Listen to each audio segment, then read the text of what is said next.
जी sir, क्या meeting थी, क्या उद्देश्य था? आज जो है जिला सोलन में district advisory committee food safety की मीटिंग थी।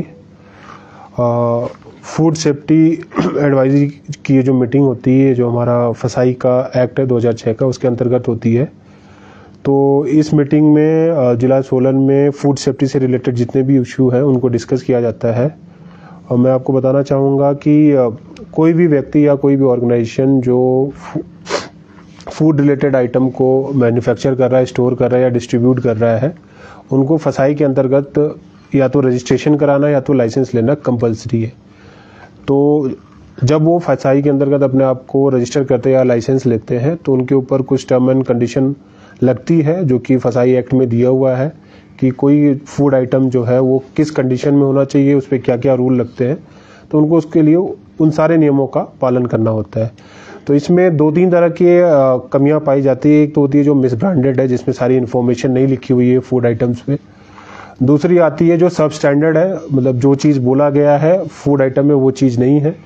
फिर जो तीसरी कैटेगरी आती है, सीरियस कैटेगरी होती है, जो कि अनसेफ है खाने के लिए। तो सब स्टैंडर्ड और मिसब्रांडेड का केस जो है एजुकेशन के लिए एडीसी के पास आता है, और जिला सोलन में लगभग अभी तक 300 से ज़्यादा ऐसे केस हमारे पास आए हैं और 150 से ज़्यादा केसों में हमने फ़ाइन लगाए हैं। अभी तक जो टोटल फ़ाइन हमारा लगा है एडीसी कोर्ट में वो लगभग 40 लाख के ऊपर, लगभग 44-45 लाख का फ़ाइन लगा है अलग अलग फूड एजेंसीज़ को या शॉपकीपर्स को। इसके अलावा जो हमारे असिस्टेंट कमिश्नर फूड सेफ्टी हैं, हमारे ज़िला में 2 लोग हैं, वो भी समय समय पे चालानिंग करते हैं, इंस्पेक्शन करते हैं। उन्होंने भी अपने अपने स्तर पे लगभग 10 लाख से ज़्यादा तक के अभी तक चालान या फ़ाइन किए हुए हैं। तो इसके बाद जो तीसरी कैटेगरी आती है जो अनसेफ होती है, इसमें एक क्रिमिनल केस बनता है और ये फिर कोर्ट में लगता है, जुडिशियल कोर्ट में लगता है ये मैटर। मैं आपको बताना चाहूँगा कि सब स्टैंडर्ड वाले केस में फ़ाइन जो है अब 5 लाख तक लगता है फ़ाइन। अगर केस ऐसा पाया जाता है कि वो काफ़ी ज़्यादा सब स्टैंडर्ड है तो 5 लाख तक का फ़ाइन लगता है, और मिस ब्रांडेड में लगभग 3 लाख तक के फ़ाइन लगते हैं।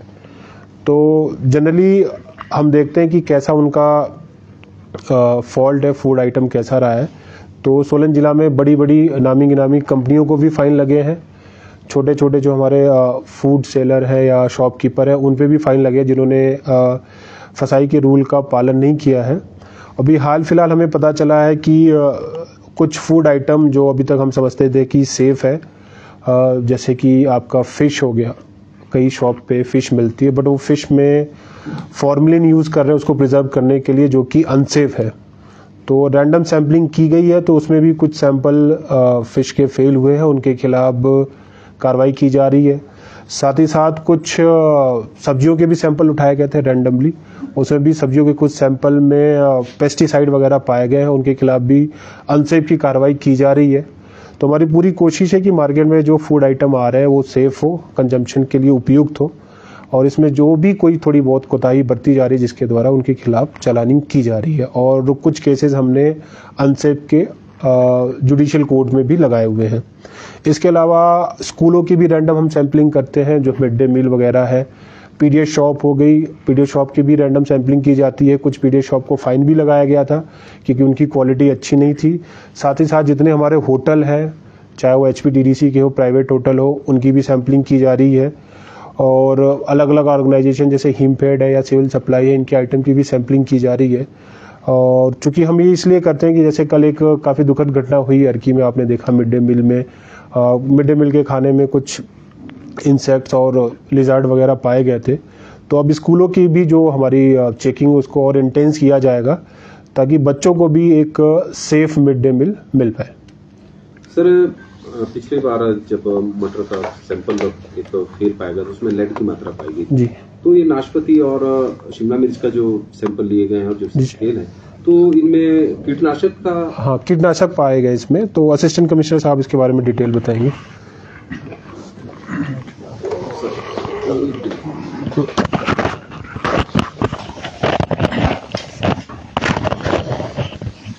सर, शिमला मिर्च और जो नाशपाती का सैंपल फेल पाया गया है तो इसमें क्या मात्रा पाई गई जो अनसेफ डिक्लेयर? हमारे एफएसओ ने एक फ्रूट एंड वेजिटेबल के सैंपल लिफ्ट किए थे, उसमें से 2 सैंपल, एक हमारा शिमला मिर्च का और एक पियर का जो अनसेफ पाया गया, इसमें पेस्टिसाइड की मात्रा काफ़ी मात्रा में ज़्यादा पाई गई थी। ये सोलन में लिया गया सैंपल की नहीं, थोड़ा सोलन के सराउंडिंग एरिया में लिया गया था। अच्छा जी। हाँ, कुछ कुनियार में लिए गए थे, कुछ धर्मपुर एरिया में लिए गए थे। तो जो कुनिहार में लिया, धर्मपुर में, सब में यही? नहीं, तो हमारे मतलब टोटल सैंपल लिए थे, 50 के लगभग सैंपल लिफ्ट किए थे, उसमें से 2 ही सैंपल हमारे अनसेफ पाए गए हैं, बाकी सारे पास पाए गए। सोलन में भी सैंपल लिफ्ट किए गए, उनकी भी चेकिंग की जा रही है। उसमें से मटर का सैंपल अनसेफ पाया गया है। तो दिवाली के समय भी आपने काफी जो आपका विभाग है काफी सक्रिय रहा, कई सैंपल उठाए भी गए, कई फेल भी हुए। तो दिवाली के समय की सारी रिपोर्टें आ गई कि अभी आनी? नहीं, जो भी फेस्टिवल सीजन में जितने भी सैंपल लिफ्ट किए थे उसमें सारी रिपोर्ट्स हमारे पास पहुंच चुकी है। उसमें कुछ सैंपल अनसेफ पाए गए हैं, कुछ सबस्टैंडर्ड पाए गए हैं, और उनको हमें जो भी संबंधित व्यापारी उसको नोटिस सर्व कर दिया है, और उनका कुछ का रिप्लाई भी आ गया है, और जो भी आगामी कार्रवाई है एक्ट के अनुसार वो उन पे की जाएगी। आने वाले दिनों में सर मिड डे मील के भी सैंपल लिए जाएंगे, इस तरह की योजना? मिड डे मील का ऑडिट किया जा रहा है। अगर ऑडिट में कोई कमियां पाई जाती है तो कंसर्न जो स्कूल के इंचार्ज है, जो मिड डे मील इंचार्ज है, उनके खिलाफ भी कार्रवाई की जाएगी, क्योंकि बच्चों के स्वास्थ्य के साथ खिलवाड़ नहीं किया जा सकता, और जो वर्की में घटना हुई है वो काफ़ी दुखद है। तो मिड डे मील की भी ऑडिट की जा रही है, और कोशिश करेंगे कुछ रैंडम सैंपल हम फूड आइटम्स के उठाएं। अगर वो भी मिस ब्रांडेड या सब स्टैंडर्ड पाए जाते हैं तो नियमानुसार उनके खिलाफ भी कार्रवाई होगी।